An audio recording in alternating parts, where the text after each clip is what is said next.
আপনি কি আপনার শখের পেজ অথবা প্রোফাইলটা হারিয়ে ফেলতেছেন? আমার মনে হয় হারিয়ে ফেলতেছেন। কেন বলতেছি? যারা ভিডিও কপি করেন, ইভেন যারা অন্যের ভিডিও সরাসরি আপনাদের পেজ অথবা প্রোফাইলে আপলোড করতেছেন, আমার মনে হয় 2 দিন আগে পরে আপনার শখের পেজটা, আপনার কষ্টের, আপনার অনেক সাধনার প্রোফাইল অথবা আপনার পেজটা হারিয়ে ফেলতেছেন। কেন বলতে জানেন? ফেসবুক এমন একটা আপডেট নিয়ে আসতেছে, ফেসবুক দেখবে কোথায় আগে ভিডিওটা আপলোড হয়েছে, দেন সেটা জাজ করে সেটা রেখে বাকি সব ভিডিও, ইভেন আপনার শখের পেজ প্রোফাইলটা সব সাসপেন্ড করে দিবে অথবা রিমুভ করে দিবে। সো আপনাকে চিন্তা করতে হবে যে আমি, মানে তখন আপনার চিন্তা করতে করতে আপনার মাথাটা নষ্ট হয়ে যায়, আমি কি করলাম আফসোস করতে করতে আপনি কুল কিনারা পাবেন না। সো আমি আপনাদেরকে বলবো যে অন্যের ভিডিও কপি করা বাদ দিয়ে দিন। আসলে দেখেন, আমি আপনাদেরকে একটা উদাহরণ দিই। যদি আপনি আমার ভিডিওগুলো চুরি করে আপনার প্রোফাইলে আপলোড করতেছেন, আমি কিন্তু ঠিকই দেখতেছি, একটা সময় দেখা যায় আমার মনটা খারাপ হয়ে যায়, তখন আমি আপনাকে একটা ক্ষতি করার চেষ্টা করবো বা করতেও পারি, আপনাকে সাবধান করলাম, আপনি সাবধান হলেন না, কিন্তু ভাবতেছেন যে আমি আমার ভিডিও অথবা অন্য কারো ভিডিও আমি ভিউ কামাইলাম, কিন্তু এই ভিউর কোনো মূল্য নাই। আরেকটা জিনিস আপনি বুঝেন, আপনি যদি আমার ভিডিও আপলোড করেন, বিশ্বের দরবার কাকে পৌঁছাইলেন? আমাকেই পৌঁছালেন। আমাকে আপনি বিশ্বের কাছে মেলে ধরলেন। আমি বলবো, আমাকে মেলে না ধরে আপনি আপনার প্রতিভাকে বিশ্বের কাছে, সারা জাহানের কাছে আপনার প্রতিভাকে আপনি পৌঁছে দেন। আমি এটাই বলবো।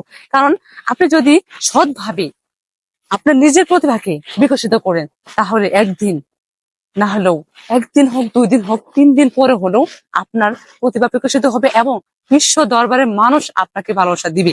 আপনি তাদের ভালোবাসা পাওয়ার আপনার পসিবিলিটি আছে, সম্ভাবনা আছে, আপনি হতে পারেন। সো অন্যের ভিডিও কপি করে আপনার এত বড় ক্ষতি আপনি কখনোই করবেন না।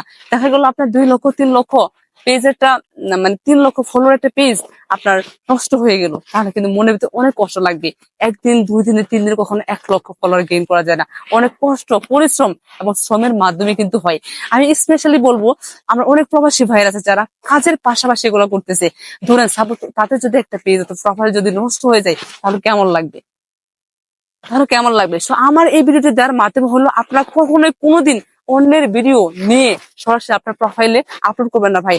আপনার ভিতরে কিন্তু প্রতিভা আছে, আপনি আপনার প্রতিভাটাকে পুরো বিশ্ববাসীর কাছে মেলে ধরেন। আমি আপনাকে এটাই অনুরোধ করব, আমাকে আপনি বিশ্ববাসীর কাছে পৌঁছে দিয়ে আপনার বিন্দু পরিমাণ লাভ নেই, আমার লাভ আছে। আমি চাই না আমার ভিডিও আপনি নিন, কারণ আমি যেহেতু একটা মেয়ে মানুষ, আমি পর্দা করে ভিডিও করি। তো আমি আপনাকে বলবো, আপনি মেয়ে মানুষ হোক ছেলে মানুষ হোক, আপনি তাদের ভিডিও নিবেন না।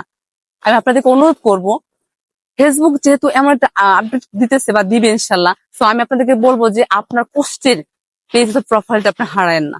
কারণ আমি জানি একটা পেজ এবং প্রোফাইল দাঁড়া করাতে কতটা কষ্ট, কতটা রক্ত পানি করতে হয়, কতটা ঘাম এই শরীর থেকে জড়াতে হয়, এটা আমি ভালো করে জানি। ইভেন যত কন্টেন্ট ক্রিয়েটর আছে যারা এখানে সাকসেসফুল হয়েছে, তারা সবাই জানে।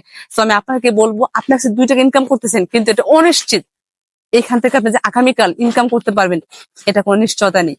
সো অনিশ্চিতের উপর নির্ভর করে জীবনটা অতিবাহিত করেন না, কারণ এটা হচ্ছে ধূসর ভালির মতো। আপনি যখন তখন ডুবে যেতে পারেন, যখন তখন আপনি অতলে ডুবে যেতে পারেন, এটা নিশ্চিত। তো আপনাকে চিন্তা করতে হবে, আপনার ট্যালেন্ট দিয়ে পুরো বিশ্ববাসীর কাছে আপনি বিকশিত হন।